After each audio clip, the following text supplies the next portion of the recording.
सभी जम्मू के पत्रकार भाइयों को नमस्कार। जैसे कि मनीष जी ने कहा कि मैं 3 दिन से जम्मू में हूँ और मेरा आने का मुख्य मकसद रहा भारत जोड़ो यात्रा, राहुल गांधी जी की भारत जोड़ो यात्रा में शामिल होने के लिए मैं खास करके आया था। कल मैं राहुल जी के साथ लगभग 12 किलोमीटर यात्रा में शामिल हुआ। एक बहुत ही अच्छा अनुभव रहा, रोमांचक अनुभव रहा। मैं उस यात्रा को राजनीतिक यात्रा नहीं मानता हूँ। इस देश के सभी जो राजनीतिक दल है वो कहीं ना कहीं जब ये यात्रा उस राज्य में पहुंची तो उस यात्रा में शामिल हो गए थे। महाराष्ट्र में जब यात्रा आई थी तो स्वयं आदित्य ठाकरे जी शामिल थे, लेकिन जब यात्रा का अंतिम पड़ाव आ गया कश्मीर में तो मुझे लगा कि जम्मू कश्मीर में जाकर शिवसेना ने भी इस यात्रा में रिप्रेजेंटेशन देना चाहिए, इसलिए कि जम्मू कश्मीर के साथ बाला साहब ठाकरे जी का एक इमोशनल रिलेशनशिप रही हमेशा। और उस नाते मैं उद्धव ठाकरे साहब के आदेश से यहाँ आया और आने के बाद मैं देखा कि जम्मू कश्मीर में जब मैं कल पहुँचा, जम्मू में कल पहुँचा तो मुझे आश्चर्य हुआ कि आज भी जम्मू और कश्मीर की वही प्रश्न है जो इस बारे में हम 10 साल 15 साल पहले चर्चा करते थे। सरकारें केंद्र की बदली, राज्य की बदली, राजनीति बदल चुकी है, लेकिन चाहे कश्मीरी पंडित हो, चाहे रिफ्यूजी हो, चाहे डिस्प्लेस्ड पीपल हो, चाहे लॉ एंड ऑर्डर हो, चाहे राष्ट्रीय सुरक्षा का मामला हो, लोगों की सुरक्षा हो, टेररिज्म हो, सभी प्रश्न वहीं के वही है। आश्चर्य हुआ मुझे तो इतनी सरकारें बदली। अब तो गवर्नर का राज चल रहा है, 4 साल से चुनाव नहीं है, मुख्यमंत्री निवास खाली पड़ा हुआ है। अब वहाँ क्या होता है मुझे मालूम नहीं, मुख्यमंत्री निवास में क्या चल रहा है। ये सब प्रश्न सिर्फ जम्मू कश्मीर के नहीं है, देश के सामने है। जम्मू कश्मीर एक ऐसा राज्य है,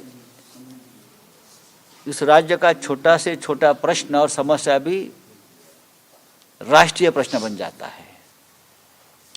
क्योंकि मोदी जी की सरकार भी जब आई थी 2014 में तो वोट मांगे थे कश्मीर, जम्मू कश्मीर के नाम, और आप सभी ने और देश ने भी जम्मू कश्मीर के नाम पर वोट भी दिए। लेकिन यहाँ की युवा है जो बेरोजगार है। 370 कलम तो नहीं है, ठीक है, लेकिन उसके बाद जो आश्वासन दिए थे कि कश्मीर में बड़ी मात्रा में उद्योग आएंगे, रोजगार बढ़ेगा, फिर एक बार स्वर्ग बनेगा, लेकिन जब मैं लोगों से बात कर रहा था तो इस प्रकार का स्वर्ग मुझे कहीं दिखा नहीं। जम्मू में आज भी चाहे कश्मीरी पंडित हो या और विस्थापित और निष्कासित लोग हों, आज भी अपना आक्रोश लेकर वहां बैठे हैं। कहाँ हो गई घर वापसी? मुद्दा घर वापसी का अगर था तो घर वापसी करने से लोग डर रहे हैं। आज भी यहाँ जो आपने आश्वासन दिया था वो आश्वासन की पूर्तता नहीं हुई है। बाकी सभी प्रश्न है। तो मैं जस्ट कल लोगों से बात कर रहा था, उसका मतलब ये नहीं कि हम लोग आए और सब कुछ प्रश्नों का उत्तर समाधान लेकर जाएंगे। लेकिन मुझे आश्चर्य हुआ कि 15 साल पहले, 20 साल पहले, 7 साल पहले जिस प्रश्न के बारे में हम चर्चा कर रहे तो आज भी कायम है। आपको कुछ पूछना है तो पूछ लीजिए। लेकिन मैंने सुना है कि आप थोड़े जल्द में है, कुछ वहाँ हुआ है, एक इंसिडेंट, वहाँ जाना चाहते हो, और मैं भी मुंबई जाना चाहता हूँ। बताइए आप क्या पूछना चाहते हो। सर, उद्धव ठाकरे का जो टर्म है एज पार्टी प्रेसिडेंट, अरे जम्मू में कहाँ सवाल पूछ रहे हूँ। तो उसमें क्या है आपकी प्रतिक्रिया? आपकी पार्टी के प्रेसिडेंट का सवाल चुनाव नहीं, देखिए, हमारे पार्टी के प्रेसिडेंट का सवाल है, वो पार्टी तय करेगी।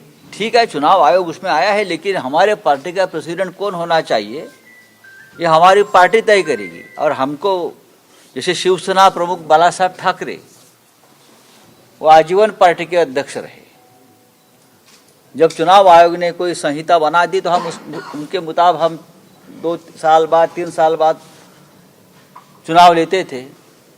मुझे लगता है उद्धव ठाकरे भी पार्टी के पक्ष प्रमुख है और वही पार्टी के प्रमुख रहेंगे। जम्मू कश्मीर में शिवसेना का जो संगठन अभी बड़ा छोटा स्तर पर है, अगर आगामी दिनों में चुनाव होते हैं, उस चुनावों में अगर शिवसेना कोई 1 मात्र या 2 मात्र सीटें निकालने में कामयाब रहती है, और किसी तरह अगर जो मौजूदा सरकार बनेगी उसमें अगर गठबंधन का बात आपकी सही। जम्मू के लोगों को किस तरह के आश्वासन देना चाहेंगे? देखिए, मैं आश्वासन तो नहीं देना चाहता हूँ। शिवसेना का आश्वासन के ऊपर कोई विश्वास नहीं है। हम हमेशा, बहुत से लोगों का होता है जाहिरनामा, हमारा होता है वचननामा। हम लोगों के प्रश्नों के ऊपर ही बात करते हैं। सरकारें बनती है, सरकारें चली जाती है, इतनी सरकारें बनी है। देखिए, आज भी बेरोजगारी है।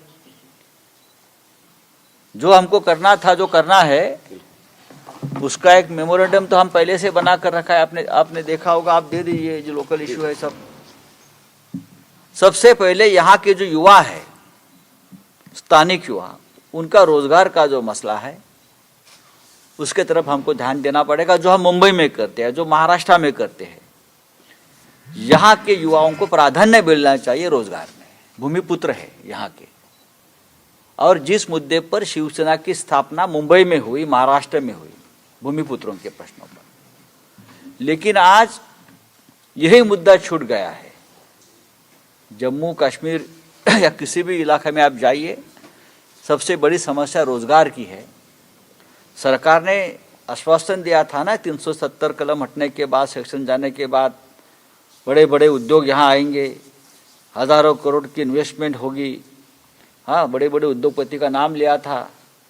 कोई भी आकर ज़मीन खरीद लेगा और उद्योग निर्माण करेगा। लेकिन मुझे तो कोई दिखता नहीं इस प्रकार की हलचल हुई है। सिर्फ राजनीति ही चल रही है। ये राजनीति बंद होनी चाहिए। और जो यहाँ जो जैसे आपने जो चुनाव की बात कही, चुनाव महानगर पालिका का हो या विधानसभा का हो, जम्मू के प्रश्न वो तो वही रहते हैं जो हर महानगर पालिका में होते हैं। तो हमको इतना अनुभव है मुंबई में और महाराष्ट्र में, जरूर हम यहाँ काम करेंगे लोगों के प्रश्न उठाने के लिए। सीधा सवाल है, बोलिए। आने वाले दिनों में जम्मू कश्मीर में शिवसेना चुनाव लड़ेगी क्या? देखिए, मेरे साथ यहाँ के प्रदेश अध्यक्ष मनीष जी बैठे हैं और मैं उनसे बात कर रहा था, तो उनकी पूरी तैयारी है चुनाव लड़ने की। सर, महाराष्ट्र के भाजपा के प्रदेश उपाध्यक्ष ने ये दावा किया है कि और विरोधी जो एमएलए हैं वो भी अब उनके साथ शामिल होंगे, विरोधी पार्टी की, आपकी पार्टी के बारे में कहा। अरे वो तो क्या, वो तो जो बाइडेन के पार्टी के लोग भी तोड़ेंगे, उनसे क्या बात कर रहे हो।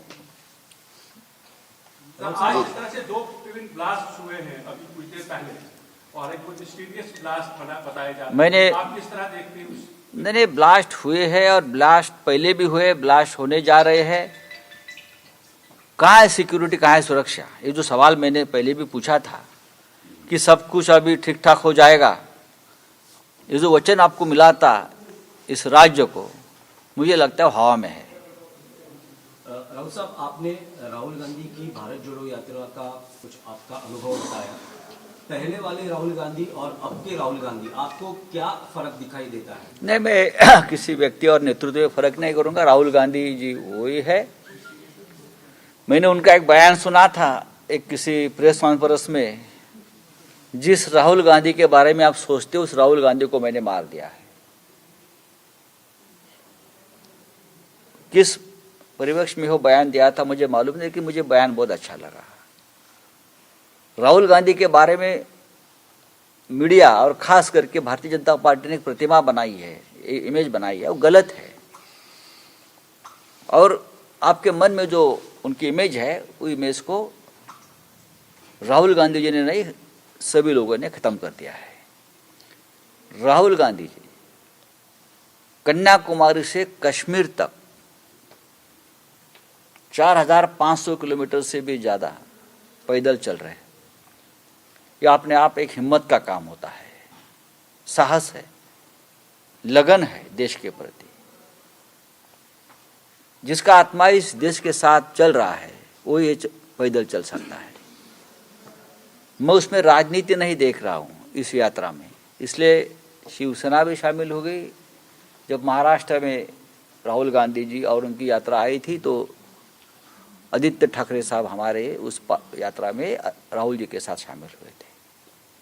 और जब यात्रा अपने आखिरी पड़ाव पे है, अंतिम चरण में है जम्मू कश्मीर में, तो उद्धव जी ने मुझे कहा कि आप जाइए।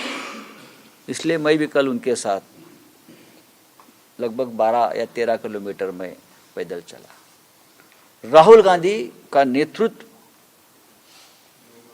आने वाले समय में जरूर इस देश में चमत्कार करेगा, ऐसा मुझे लगता है।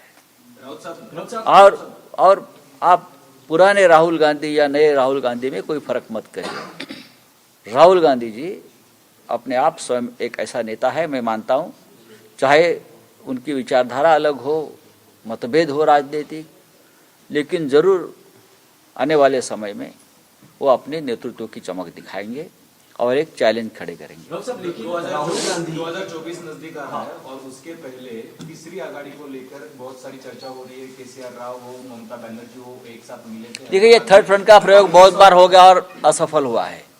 ये second front, third front, fourth front, ये फ्रंट की बात छोड़ देनी चाहिए। उस बारे में मुझे लगता है महाराष्ट्र से शरद पवार साहब ने भी इस बारे में अपने बहुत बार राय व्यक्त की है, बहुत लोगों ने की है। ये अलग अलग फ्रंट, अलग अलग गुट नहीं चल सकते और कांग्रेस के बिना कोई भी फ्रंट सक्सेस भी नहीं होगा। इस देश में आज भी कांग्रेस का वजूद है, कांग्रेस पार्टी पूरे देश में फैली हुई। ठीक है, आज उनके पास सांसद कम है, 2024 में ये चित्र बदल सकता है, लेकिन कांग्रेस को दूर रखकर कोई फ्रंट नहीं बन सकता। ये वास्तविकता है और उसके ऊपर ध्यान देना चाहिए। राहुल साहब, सीधा सवाल है, राहुल गांधी देश का नेतृत्व करने में सक्षम है? क्यों नहीं ऐसे है? आपको लगता है? हाँ, क्यों नहीं लगता है? लगेगा। मतलब वो पीएम पद के, मैं पीएम की बात नहीं, मैं नेतृत्व की बात कर रहा हूँ। 2024 के बाद हम तय करेंगे, लेकिन इस देश का नेतृत्व तो कोई भी आदमी कर सकता है डेमोक्रेसी में, उसमें क्या है। लेकिन राहुल गांधी खुद बार बार बोल रहे हैं ना कि मुझे प्रधानमंत्री नहीं बनना है, लेकिन लोग चाहते हैं अगर किसी को प्रधानमंत्री बनाना है तो राहुल जी को बनना पड़ेगा। लेकिन जम्मू कश्मीर में आप आए हुए हैं, राहुल गांधी की यात्रा को आपने समर्थन दिया है। जम्मू कश्मीर में विधानसभा चुनाव होते हैं तो शिवसेना आपकी अकेले चुनाव लड़ेगी जहां कांग्रेस नेशनल कॉन्फ्रेंस के साथ गठबंधन में? देखिए, हम तो कोशिश करेंगे। मेरी जो हमारी कार्यकारिणी से बात चल रही थी, तो अगर एक अच्छा गठबंधन बनता है और उस गठबंधन में एक रिस्पेक्टेबल हमें कोई मिलता है स्थान, तो हम जरूर उसमें जाएंगे। नहीं तो हम अकेले चुनाव लड़ेंगे। मुद्दे बहुत है, मुद्दे क्यों नहीं। अगर शिवसेना ने यहाँ डट कर काम किया तो हमें विश्वास है कि लोग हमारे साथ रहेंगे। जम्मू कश्मीर के साथ हम हमेशा हमारी आस्था रखी है, इसलिए तो भारत जोड़ो यात्रा जाने से पहले हम जहाँ विस्थापित हमारे पंडित बैठे हैं, सब कश्मीरी पंडित है या विस्थापित और भी लोग कल आकर मिले मुझे घाटी में ऐसे, तो हमारा तो काम चलता रहता है। हम दिल्ली में बैठकर काम करते हैं यहाँ के लोगों के लिए, मुंबई में बैठकर काम करते। शिवसेना एक ऐसी पार्टी है या बाला साहेब ठाकरे हिंदुहृदय सम्राट ऐसे नेता है जिसने कश्मीरी पंडितों के लिए महाराष्ट्र के दरवाजे खोले, उनके लिए रिजर्वेशन रखा, उनके बच्चों के लिए।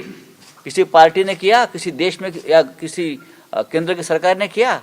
आप जाकर पूछिए पंडित उस कम्युनिटी से, आज भी उनके मन में वही आस्था और प्रेम है बाला साहब के और शिवसेना के बारे में।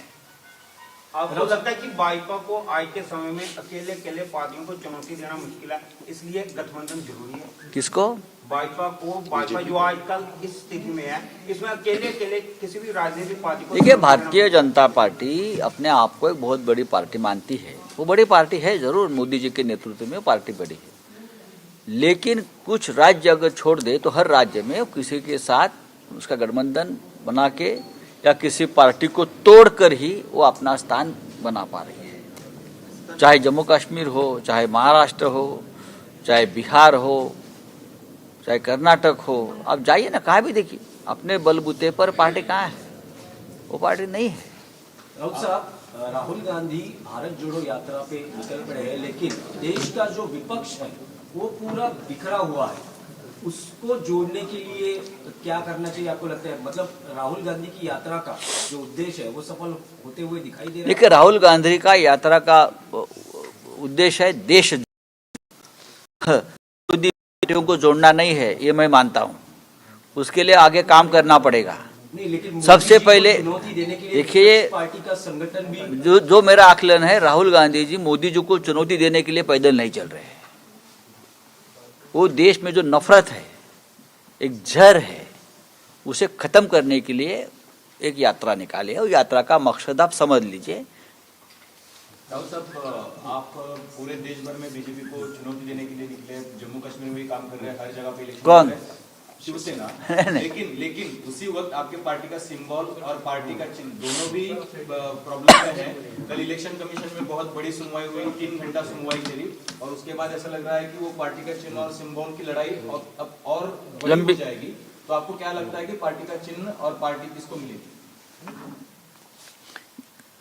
अगर सच कहूं तो ये सवाल ही खड़ा नहीं होना चाहिए कि शिवसेना पार्टी और सिंबल किसका है। शिवसेना पार्टी और शिवसेना सिंबल ये बाला साहब ठाकरे जी का है, और उस पार्टी का नेतृत्व उद्धव ठाकरे साहब कर रहे हैं। जहां ठाकरे है वहां शिवसेना है, वही शिवसेना है। अगर कोई उठकर कहेगा कि ये मेरी पार्टी है, मैं उस पार्टी का मालिक हूं, और इलेक्शन कमीशन 4-4, 5-5 महीने तक सुनवाई लेकर निर्णय नहीं दे पा रही, उसका मतलब क्या है? उसका मतलब ये है कोई दबाव की राजनीति कर रहे हैं। लेकिन मुझे विश्वास है ये दबाव की राजनीति इलेक्शन कमीशन में नहीं चलेगी। आज भी उस संस्था पर हमारा विश्वास है। शिवसेना एक है, दूसरी शिवसेना नहीं बन सकती। और शिवसेना एक, अरे ऐसे छोड़ा, ऐसे बहुत लोग आते हैं।